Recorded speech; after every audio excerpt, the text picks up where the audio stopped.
Hello and welcome to my channel. My name is Jamal Williams, aka Codemaster Jamal, and today I'm going to be doing a review over the Blue Yeti Midnight Blue Edition. I actually bought this mic because I took my laptop in to get fixed. Apparently I was downloading a few programs to help me make videos, and I guess I downloaded like 4 malicious files. And in case this is your first time coming to this channel, I'm a game developer. So yeah, anyhow, I wanted to take the time to review this blue mic because someone really sold this mic to me and he made it seem like it was very, very, very special. So I was very surprised when I actually looked on YouTube and found that so many other people have reviewed the same mic. So I thought to myself, what can I do to make myself different? Let's try to record something. And I really don't want to mess up this box because it's just a really, really beautiful box, and I would like to keep it.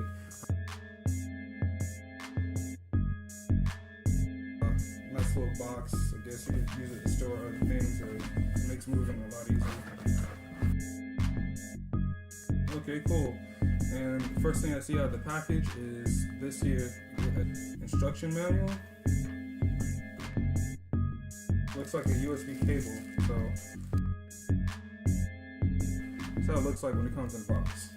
So if it doesn't look like this, it's probably a counterfeit or some type of bootleg or something like that, and probably not the actual product.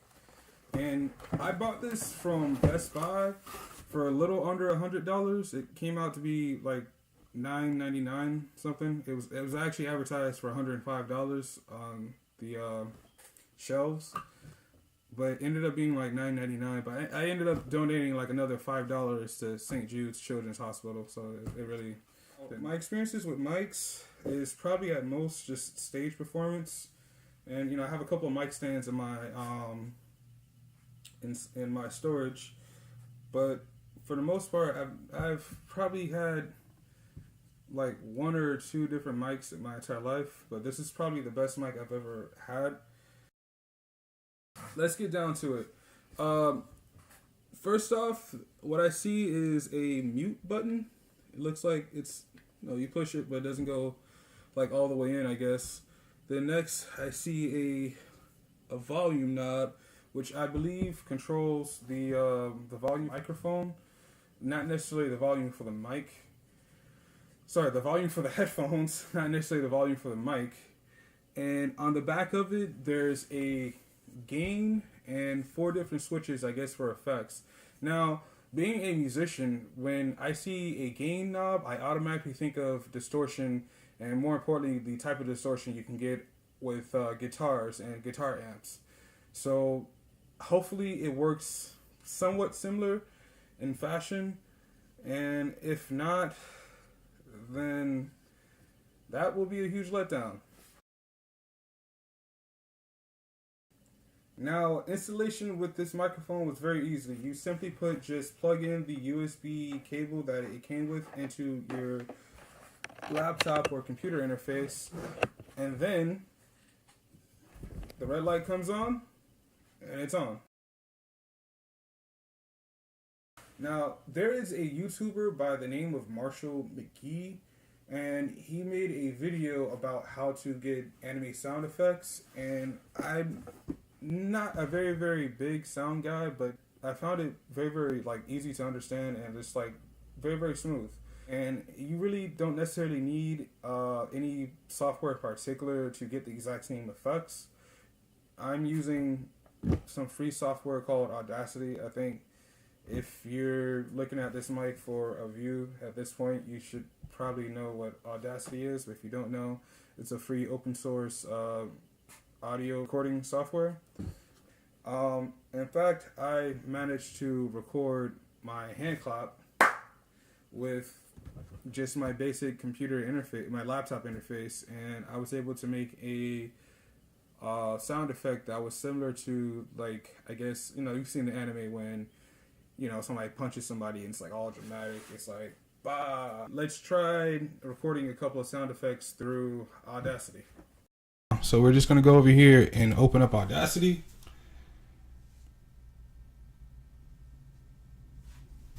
And exit that there. And I guess what I will do is try to open up a let's try to open up a file that I actually made previously. This is actually a hand clap that I recorded right here with just the internal microphone off my laptop. Upon adding different effects onto it, it sounds like this. A lot more dramatic. It's like someone just dropped the box of glass out of nowhere or something like that. But that's exactly what I was going for. Now, let's try to record the exact same thing with Audacity, except through our Yeti mic. Just basically, what you have to do in Audacity is set the microphone to the Yeti microphone and then hit record. Give it a shot. Testing. Let's just give it a simple test with a hand clap just to see the difference in the internal microphone off my laptop and the Yeti microphone. In case you guys don't know, I'm actually very bad at percussion, so yeah, striking isn't entirely my best suit. But for the most part, we have a decent amount of audio recorded, and let's just go back, listen to the audio, and cut the claps that we created from the audio.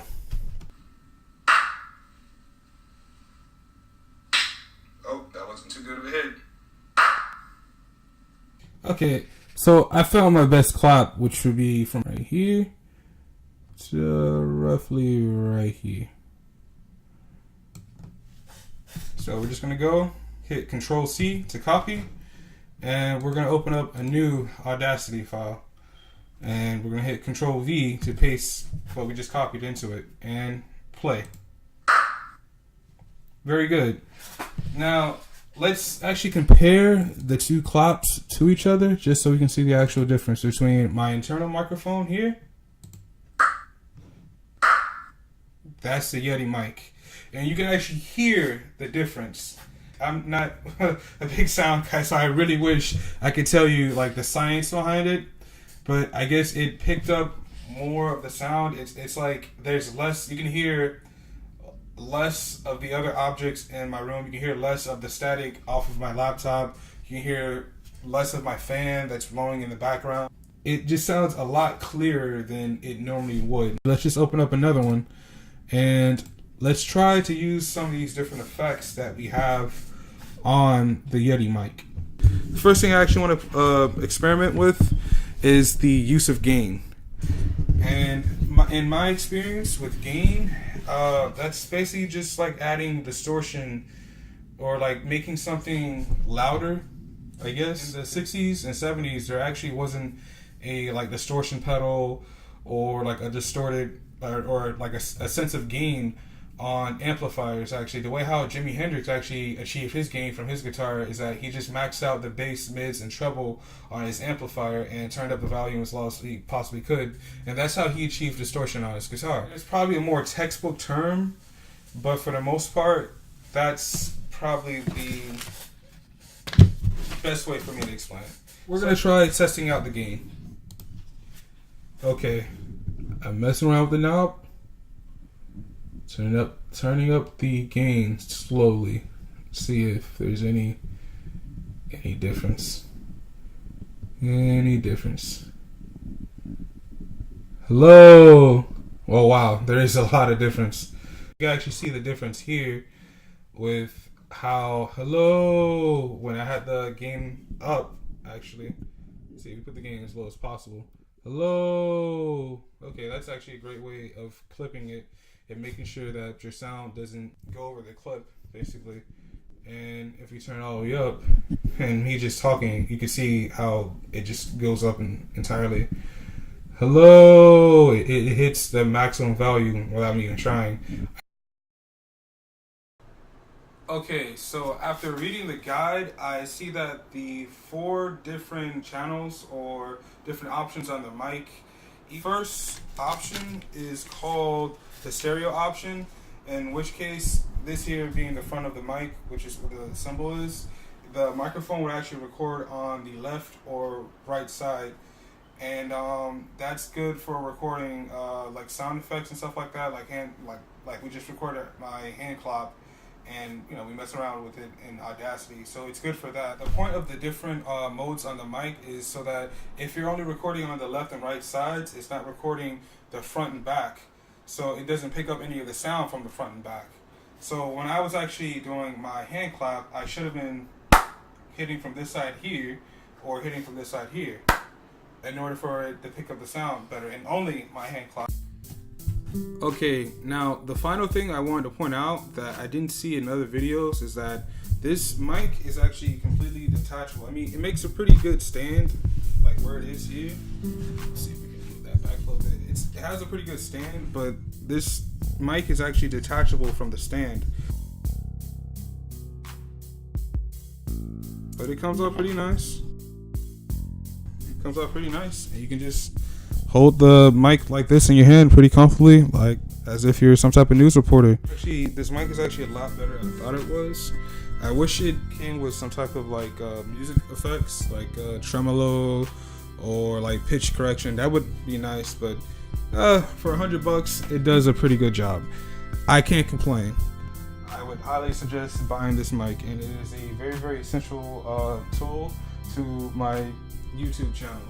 And slowly, I'm actually going to be building my YouTube channel over time, and hopefully I get better gear. We'll be able to make better videos. Well, I'm looking forward to just making better quality videos and being able to release more content about my future game I'm developing. All right, until next time, this is Codemaster Jamal Williams, and I am signing off.